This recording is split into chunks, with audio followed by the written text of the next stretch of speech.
দোয়া কবুল হওয়ার জন্য মহান আল্লাহ তাআলার কাছে কিভাবে দোয়া করতে হবে? দোয়া কবুল হওয়ার জন্য প্রথম শর্ত হলো হালাল উপার্জন থাকা। হারাম উপার্জনকারী ব্যক্তির দোয়া কবুল হয় না।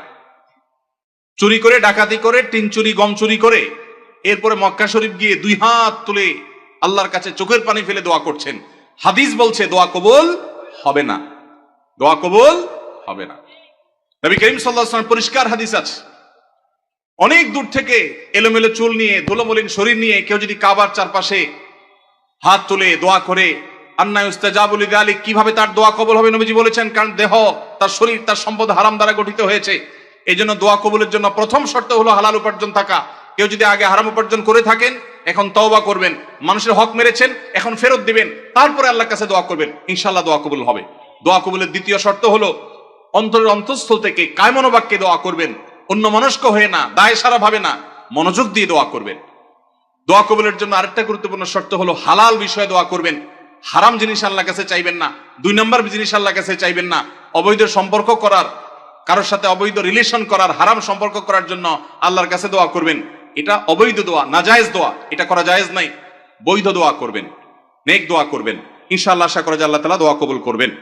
দোয়ার ক্ষেত্রে আল্লাহর প্রশংসা, নবীজির প্রতি দুরূদ প্রেরণ, এরপরে আপনি যে কোনো চাওয়া পেশ করবেন, বৈধ চাওয়া। এবং দোয়া করার পর কবুল হচ্ছে না কেনার জন্য হুলস্থুল করবেন না। এই শর্তগুলো মেনে চললে কোরআন এবং হাদিসের আলোকে আশা করা যায় দোয়া কবুল হবে ইনশাআল্লাহ। দোয়া কবুলের বেশ অনেকগুলো স্থান আছে, ইনশাআল্লাহ অন্য কোনো মাহফিলে এটার উপর আলোচনা করতে হবে। এটা নিয়ে আমার একটা সংকলন আছে। দোয়া কবুলের 33টা জায়গা আছে, স্থান আছে, সময় আছে। সেগুলো কি কি একটা আলাদা আলোচনা ইনশাআল্লাহ আমরা বলবো। এটা নিয়ে বহু আগে আমার একটা বক্তব্য আছে অনলাইনে, কারোর প্রয়োজন হলে শুনে নিতে পারেন। হালাল ভাবে, সুদঘোষহীন ভাবে রিজিকের ব্যবস্থা কিভাবে করতে পারবো?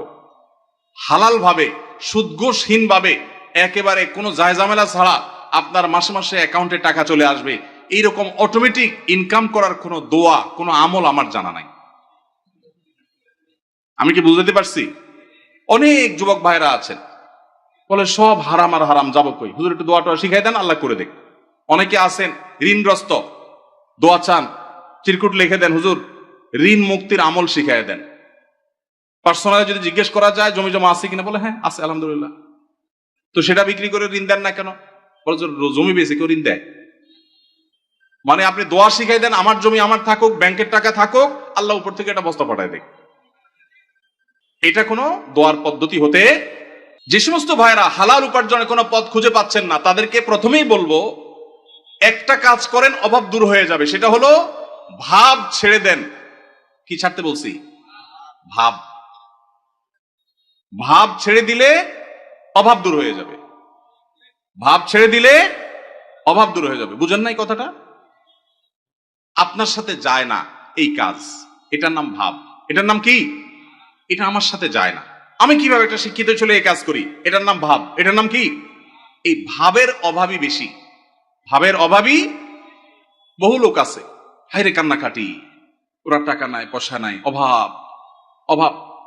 বাচ্চা কাচ্চা নিয়ে চাইনিজে খাইতে গেছে, মন খারাপ। কারণ নিয়ত করছিল এবার ব্যবসার লাভের টাকা দিয়া পোলাপান নিয়ে একটু থাইল্যান্ড যাবে, হইল না। কক্সবাজার আসছে, মন খারাপ। এটা কিসের অভাবী? ভাবের অভাবী। কিসের অভাবী? ভাব ছেড়ে দিলে অভাব এমনি দূর হয়ে যাবে। আমি বিভিন্ন জায়গায় বলি, সেদিন ডুয়েটের প্রোগ্রামেও বলেছি, আমি ছাত্র জীবনে 600 টাকা বেতনে ইমামতির চাকরি করেছি। আমি তখন স্ট্যান্ড করা ছাত্র।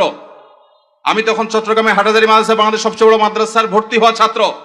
সেই বড় মাদ্রাসার পড়াশোনা বাদ দিয়া মফস্বলের মাদ্রাসায়, জেলা পর্যায়ের ছোট মাদ্রাসায়, তার তুলনায় সেখানে গিয়ে ভর্তি হয়েছি।